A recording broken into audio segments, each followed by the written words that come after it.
રહ્યા છો સત્યના શિખર ન્યૂઝ. હું છું પાયલ બામણિયા. તો દર વર્ષની જેમ આ વર્ષ પણ ખ્વાજા મોઇનુદ્દીન ચિશ્તી અજમેરીનું ઉર્સ શાનદાર જુલુસ કાઢવામાં આવ્યું.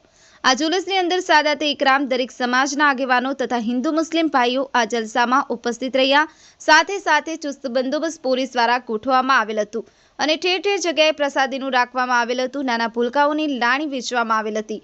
આ જલસાનો કાર્યક્રમ સુન્ની મુસ્લિમ સમાજ દ્વારા રાખવામાં આવ્યું હતું. આ જુલુસ ધોરાજી ચાપાથી પંચહટડી વિસ્તાર, ચીકરિયા ચોક, ગાંધી ચોક, અશ્વિન ચોકથી ઈદગાહ સુધી કાઢવામાં આવેલ હતું અને આ ઉર્સની અંદર હજારોની સંખ્યામાં લોકો ઉપસ્થિત રહ્યા હતા. હઝરત ખ્વાજા મોઇનુદ્દીન ચિશ્તી અજમેરી, જેને ભારતના હરેક લોકો માને છે અને તેના દરબારમાં જે કોઈ પણ મનોકામના લઈ અને પ્રાર્થના કરે છે તેમની મનોકામના પૂરી થાય છે. હાલ અજમેરમાં લાખોની તાદાદમાં દરેક શહેરમાંથી લોકો અજમેર ખ્વાજા મોઇનુદ્દીન ચિશ્તી અજમેરીના આસ્થાનામાં હાજરી આપી પોતાની મનોકામના અને દેશ માટે સુખ શાંતિના અમનની દુઆઓ પણ કરે છે. બ્યુરો ચીફ આસિફ ખોકર, સત્યના શિખર ન્યૂઝ, રમેશ સત્યની સાથે.